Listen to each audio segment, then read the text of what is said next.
Hello from University of Phoenix Stadium. Rich Gray, Bob Kemp, and Ed Cole, NBC Sports Radio, AM 1060. A Cardinals overtime walk-off playoff victory. There's something about this stadium and wild finishes in the playoffs. And with the Packers. And the Packers, too. I guess you can make that. But let's just start with Larry Fitzgerald, and he essentially willed the Cardinals to a victory here. Yeah, he did. Certainly, I don't think we don't need to go through all the plays, but I thought a couple things that really happened tonight, and I don't know this factually, but I don't think it's in dispute. It sure seemed like that he caught a lot more balls outside the numbers tonight than any other time. He's caught a lot of passes over the middle this year.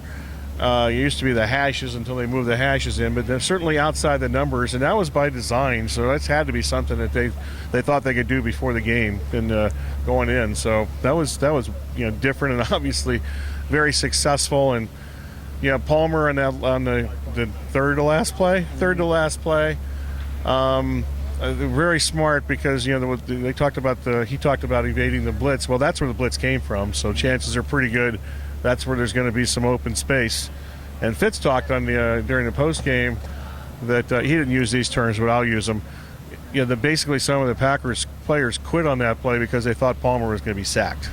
And Palmer did a very good job on that play, actually avoiding that sack and getting out. Which he kind of had an up and down game when it came to that. Trying to avoid the Packers blitz. Well, the Cardinals' offensive line got their asses handed to them the whole game, basically. They did. They couldn't run it. And there were very few plays where he wasn't under pressure. And, the first that he recognized, there was I don't know if it was a corner or a safety. I haven't watched the tape or anything, but it was a linebacker for sure, 47, Ryan. And then they sent either a corner. They sent two guys on that play. And that's where the open space was. And, Fitz, I was rumbling and stumbling, I guess, to some extent. But that was pretty amazing. It was. I thought that first he had some room down the sidelines, but then he cut back in and there was nobody there. And I'm pretty sure it was Darren Fells who threw a really good block to knock the couple guys. Mm-hmm. Yeah, so that was kind of lost in the shuffle. Yeah, and then, unbelievable. And then, of course, a couple plays later, they used a shovel pass, which is something that Palmer and Fitz and Arians all talked about how they had been working on that in practice all week. For 18 weeks they've worked on that play, and it worked to perfection when they needed it the most. Yeah, that's true, and that was wide open. I mean, there was no doubt that was that was a score. All he had to do was catch it. Yeah, and that's a safe play anyway because it's an incomplete pass if he wouldn't catch it. So that was good.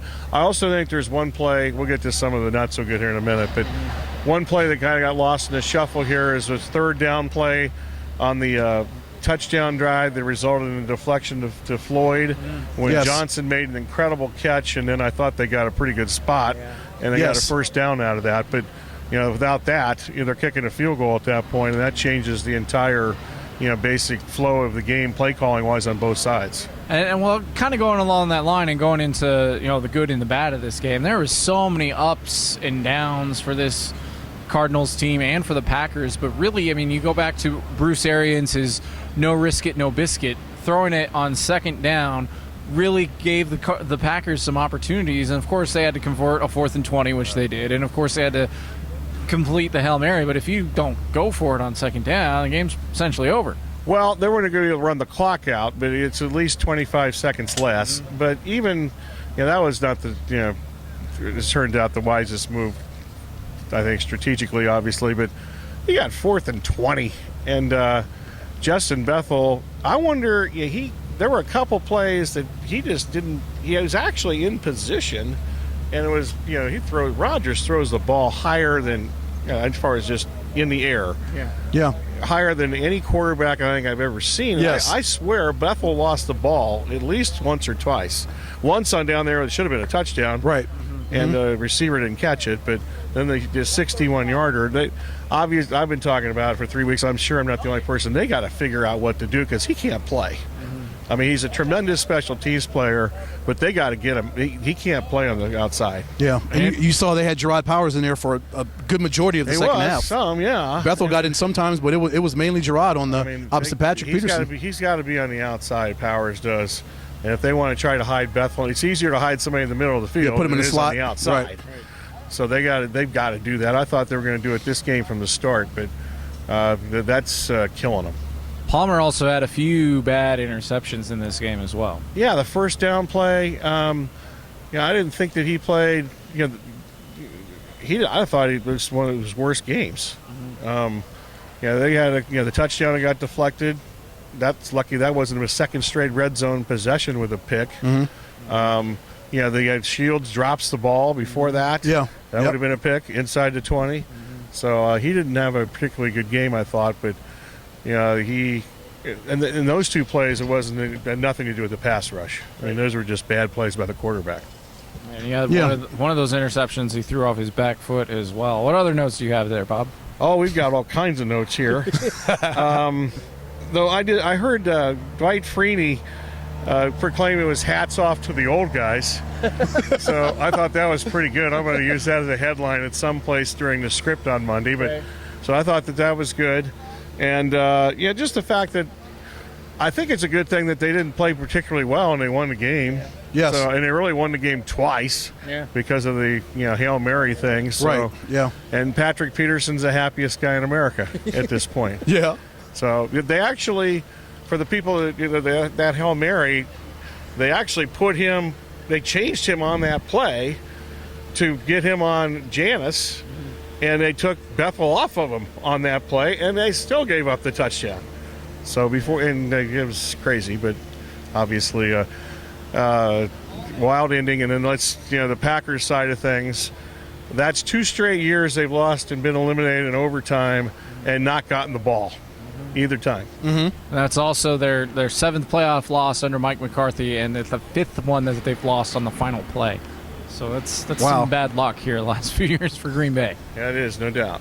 Any final thoughts, Ed, from you? I agree, Bob. It was clearly the worst game of the year other than the Rams and the Steelers, but like you said, they still found a way to win it. And they can draw a lot from that. Like Arian says, you can always draw better from a win than a loss. And so they'll do what they do and get ready for either the Panthers or the Seahawks. They'll find that out tomorrow, who they'll play in the NFC Championship. Well, most people watching this video will probably be watching this on Sunday. Who do you think the Cardinals would rather play, Seattle or Carolina? Oh, I kind of think they'd like to play Carolina even if they leave here. It's just a feeling I got after the game. Nobody's going to say anything for sure. But, I'd rather play Seattle because 2 reasons. One, it's here. And if Seattle wins tomorrow, next week would be their 4th straight road game.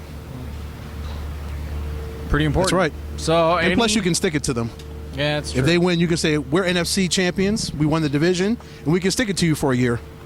Plus, I think Carolina's better anyway, so we'll see how that goes tomorrow. I'm in agreement in that as well. So, any last words to try to wrap up this crazy bonkers game that we just witnessed? We've seen a couple pretty good games here this week. Yes. Yeah, not bad. I saw that on TV at the U of A game the other night. Oh, did you? Okay. Yeah. Doing a hard-working man down there. Yep. Listen to Lorenzo Romar lose his mind. Yes, he did. Yeah, okay. And then, of course, they come back. See, I'm paying attention. And then a few days later, they come back and beat ASU. Yeah, I'm going to go home and watch that right now, in fact. I'm going to Godspeed. a couple Bud Lights, a couple Cuervos, and see if I can make it through halftime before I fall asleep. All right, so we'll talk to you again on Monday for more Cardinals coverage. Visit NBC We'll Sports. give you an update on that Monday of how far I made it before falling asleep. NBCSports1060.com. Middle of the second half. Yeah. 10 minutes ago, I'll be done. Bob Kemp's Bottom Line. Ed Cole, he'll have like 5 articles, I'm sure, up by the end of the evening. I'm Rich Gray. Whole question, if you are looking at this before tomorrow's, who would you rather have the Cardinals play next week?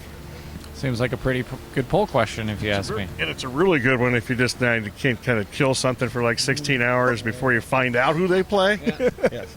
Very effective. All right, so for Bob Kemp, Ed Cole, I'm Rich Gray, NBCSports1060.com.